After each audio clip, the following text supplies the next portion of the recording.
मैं डॉक्टर भामा अग्रवाल आपके अपने यूट्यूब चैनल पर आपका स्वागत करती हूँ, अभिनंदन करती हूँ। आइए प्यारे बच्चों, आज हम तुलसीदास द्वारा रचित कवितावली उत्तरकांड से विविध भाव चित्र शीर्षक सवैयों का अध्ययन करते हैं। इन पदों में कवि गोस्वामी तुलसीदास जी ने कहा है कि प्रभु श्री राम से ज़्यादा शक्तिशाली और दानवीर कोई और नहीं है। यदि इस संसार में किसी व्यक्ति को कुछ मांगना चाहिए तो वो प्रभु श्री राम से ही मांगना चाहिए, क्योंकि प्रभु श्री राम जिस पर कृपा कर देते हैं उसे इस संसार में कभी कोई कमी नहीं रहती। उनके दान देने के बाद वह व्यक्ति जो किसी किसी से मांग रहा है उसके मांगने की प्रवृत्ति ही समाप्त हो जाती है। इस संदर्भ में उन्होंने विभीषण और हनुमान जी के उदाहरण भी दिए हैं।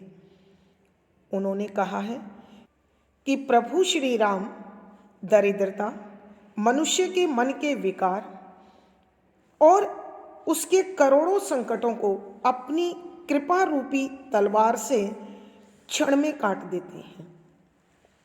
कवि कहते हैं कि जो मनुष्य भारत में अच्छा जन्म लेकर मानव शरीर को प्राप्त करता है और विभिन्न प्रकार के मौसम जो देश में समय समय पर बदलते हैं कि भीषणता को, कठोरता को सहन करता है, वह फिर भी प्रभु श्री राम के स्मरण को, भजन को नहीं छोड़ता, उससे ज़्यादा बुद्धिमान व्यक्ति इस संसार में कोई नहीं है। कवि यह भी कह रहे हैं कि इस संसार में यदि मैं किसी भी व्यक्ति से किसी प्रकार का कोई रिश्ता रखना चाहता हूँ तो उसकी पहली शर्त वह प्रभु श्री राम का भक्त होना चाहिए, क्योंकि अगर कोई व्यक्ति ऐसा नहीं है तो उसे इस संसार में जीवन निरर्थक व्यर्थ करने के सिवा कुछ नहीं किया है। कवि आगे कहते हैं कि सीता और राम का सुंदर रूप भक्तों की आँखों के लिए उतना ही महत्वपूर्ण है जितना एक मछली के जीवन में जल होता है। और कवि बता रहे हैं कि इस संसार में सभी ऋषि मुनियों ने, ज्ञानी ध्यानियों ने, मनीषियों ने यह बात अच्छी तरह से जांच ली है, परख ली है, पहचान ली है कि वही इस संसार की परम शक्ति है जो प्रभु श्री राम के नाम से जाने जाते हैं। अन्यथा यह संसार केवल दुखों का घर और मिथ्या जाल जंजाल है। और जो व्यक्ति प्रभु श्री राम को छोड़कर इस मोह माया के जाल जंजाल में फंसता है वह महामूर्ख है। प्रभु श्री राम की दयालुता का वर्णन करते हुए कवि कहते हैं कि जो व्यक्ति प्रभु श्री राम की कृपा का पात्र है उसे संसार में कभी कोई अनिष्ट या कष्ट झेलना नहीं पड़ेगा। संसार का कोई भी तत्व उसे कोई हानि नहीं पहुंचा सकता। खुद का उदाहरण प्रस्तुत करते हुए कहते हैं कि मेरा जन्म होते ही मेरे माता पिता ने मुझे त्याग दिया और विधाता ने भी मेरे भाग्य में कोई अच्छा काम नहीं लिखा। मैं इस संसार में अपमानित हुआ और अपना पेट भरने के लिए कुत्ते की भांति ललायित दृष्टि से दाता की ओर देखने लगा। परंतु जब मैंने एक बार प्रभु श्री राम के सामने अपनी इस त्रासदी को प्रकट किया, अपने पेट की भूख को प्रस्तुत किया, तो उन्होंने एक क्षण में ही मेरी सारी विपदाओं का हरण कर लिया। आगे कवि तत्कालीन समाज की सामाजिक और आर्थिक परिस्थितियों का वर्णन करते हुए लिखते हैं कि भारत में रहने वाला प्रत्येक वर्ग,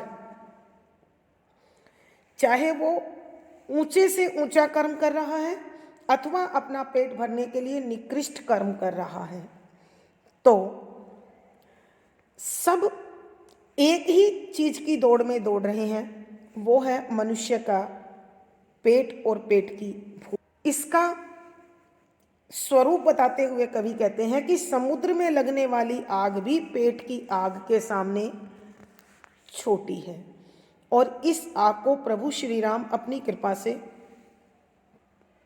समाप्त कर देते हैं अथवा इसका समाधान ढूंढ देते हैं। कवि ये भी कह रहे हैं कि जो वर्तमान स्थिति है वो ऐसी है कि व्यापारी के पास व्यापार नहीं है, किसान के पास जमीन और खेती नहीं है, भिखारी को भीख नहीं मिलती, और लोग अपनी रोजी रोटी और काम न होने के कारण बहुत परेशान हैं, चिंता में डूबे हुए हैं। तो कवि प्रभु श्री राम से विनती करता है कि वेदों, पुराणों और संसार के व्यवहार में यह बात स्पष्ट हो गई है कि संकट के समय में प्रभु श्री राम की कृपा सबसे बड़ी शक्ति है। अतः इस शक्ति को स्वीकार करते हुए कवि चाहते हैं कि कलयुग में मनुष्य को अपने दुखों से निजात पाने के लिए केवल और केवल प्रभु श्री राम की शरण में जाना चाहिए। एक साधारण सा रास्ता, पूर्ण विनम्रता के साथ भाव समर्पण और अपने जीवन की बागडोर उनके हाथों में सौंप देना मानव के हर कष्ट की मुक्ति का एकमात्र साधन है। कवि कहते हैं, मैंने तो इस साधना को स्वीकार कर लिया है, अब संसार के लोग मेरी वंदना करें या मेरी निंदा करें, मुझे भला कहें अथवा बुरा कहें, मुझे इस बात से कोई लेना देना नहीं है और ना ही कोई फर्क पड़ता है। तो अपने इसी प्रकार के भावों को कवि इन अगले पदों में स्पष्ट करते हैं, सवैयों में स्पष्ट करते हैं।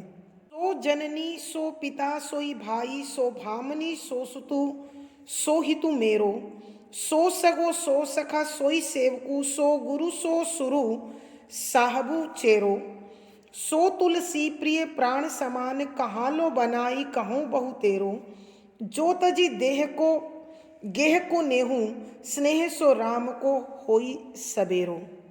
प्रसंग। प्रस्तुत सवैया हमारी हिंदी की पाठ्य पुस्तक मध्यकालीन काव्य कुंज में संकलित गोस्वामी तुलसीदास जी द्वारा रचित कवितावली उत्तर कांड के विविध भाव चित्र से लिया गया है।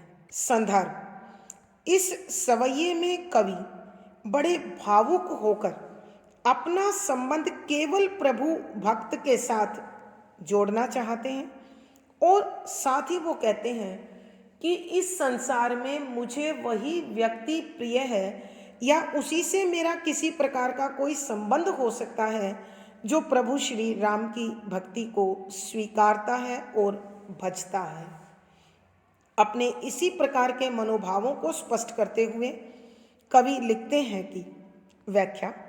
शब्दों के अर्थ साथ साथ। सो माने वह, जननी माता, सो वह पिता जनक, सोई वही भाई भाई है, सो वही भामिनी स्त्री है, सो वही सुतु माने पुत्र है, सो ही तू मेरा वही मेरा शुभ चिंतक हो सकता है, सो सगा वही मेरा सगा है, सो सखा वही मेरा मित्र है, सोई सेवकू वही मेरा सेवक है, सो गुरु वही मेरा गुरु हो सकता है, सो सुरु वही देवता हो सकता है, साहबू वही मेरा स्वामी है और मैं उसका चेरो दास हूँ।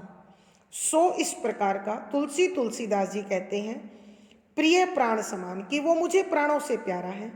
कहाँ लो बनाई, कहाँ कहाँ लो माने तक, बनाई बनाकर कहूँ बताऊँ, बहुतेरों अनेक प्रकार से, जो जो तजी छोड़कर देह को इस शरीर के प्रति प्रेम आकर्षण मोह गेह घर को नेहु प्यार स्नेह सो बड़े प्रेम के साथ राम प्रभु श्री राम को हो जाता है सवेरों बहुत जल्दी, यानी अपनी छोटी आयु में ही, अल्प आयु में ही। व्याख्या इस प्रकार रहेगी, कवि तुलसीदास जी संसार में अपना संबंध केवल प्रभु श्री राम के भक्त से जोड़ रही हैं।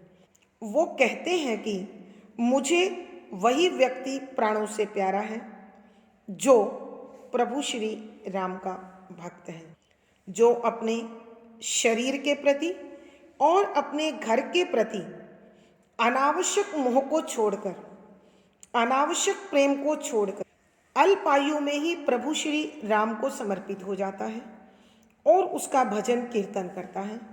तो इस संसार में मेरे लिए वो मेरा स्वामी है और मैं उसका सेवक हूँ।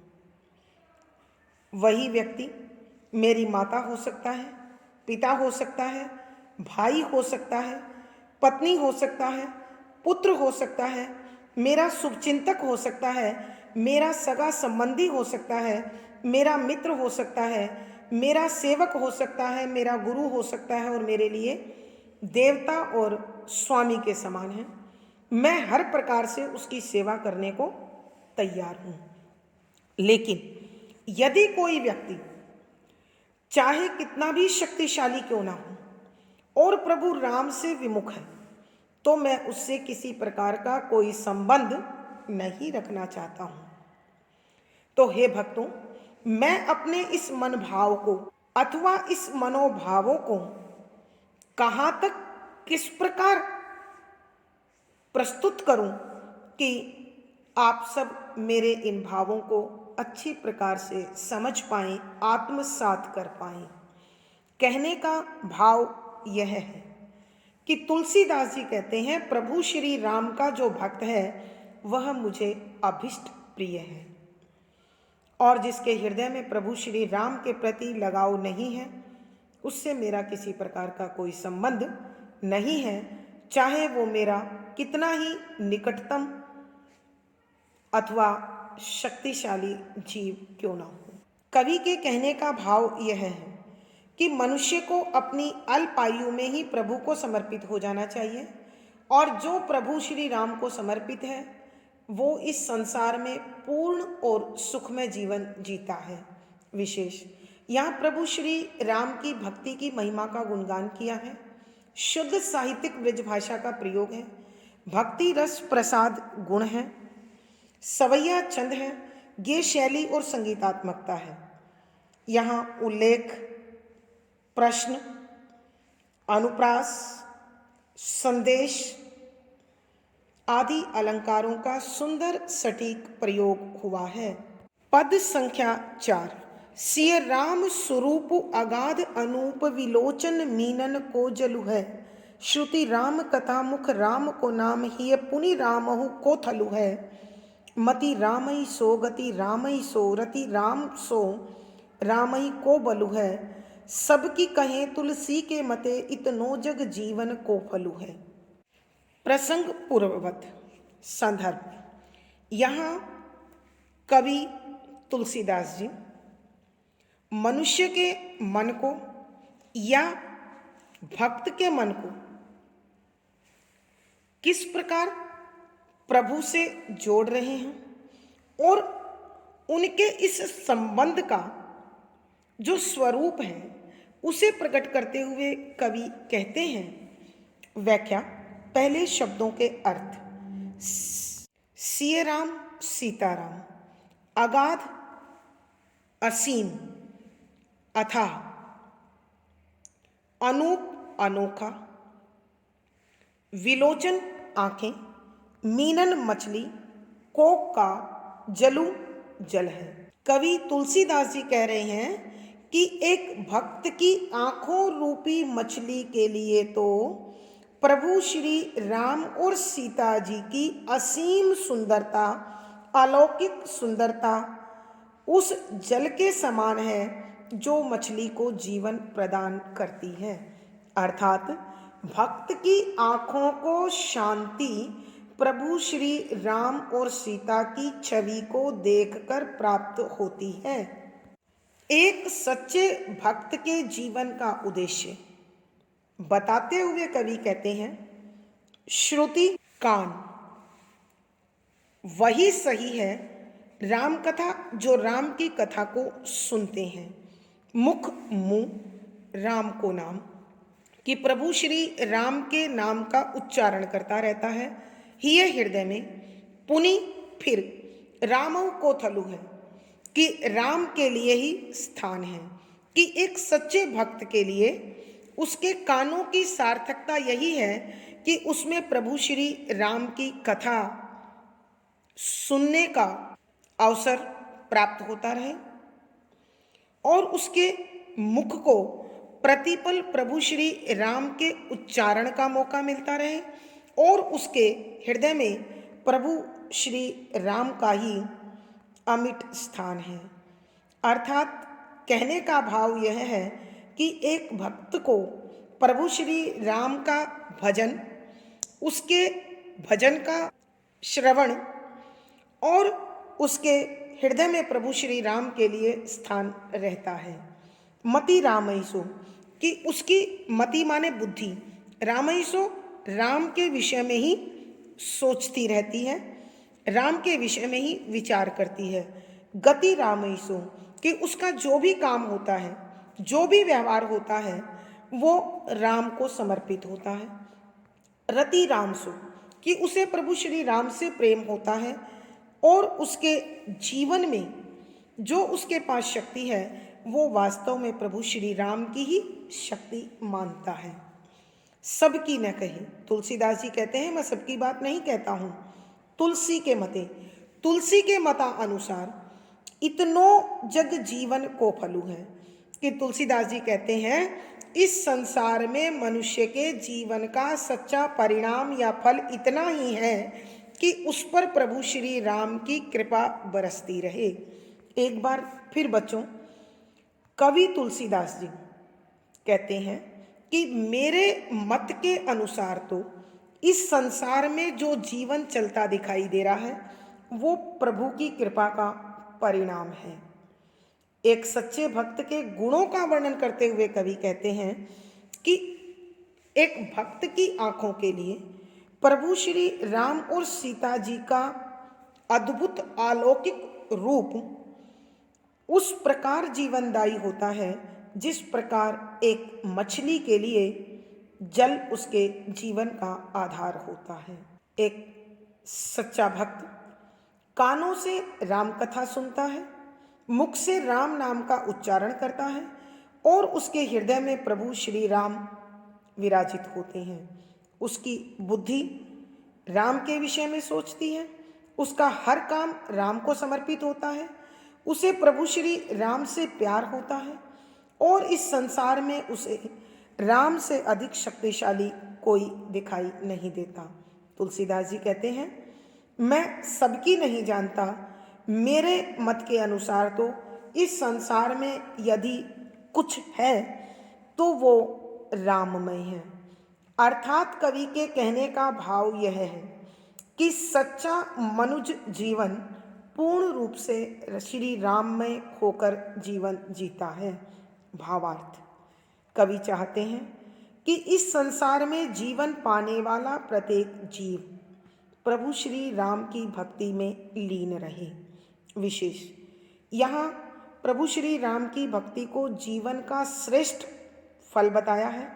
शुद्ध साहित्यिक ब्रज भाषा का प्रयोग है, भक्ति रस प्रसाद गुण है, सवैया छंद है, गेय शैली और संगीतात्मकता है। प्यारे बच्चों, यहाँ रूपक अलंकार, अनुप्रास, दृष्टांत, आदि अलंकारों का सुंदर सटीक प्रयोग हुआ है। धन्यवाद बच्चों। पिछली वीडियो का लिंक आपको यहाँ पर मिल जाएगा। आशा है आपको यह व्याख्या अच्छी प्रकार से समझ में आई होगी। कमेंट बॉक्स में मुझे लिखकर बताएं। वीडियो को लाइक करें, शेयर करें और चैनल सब्सक्राइब करें। आपका दिन और जीवन मंगलमय हो, इसी शुभकामना के साथ धन्यवाद, आभार।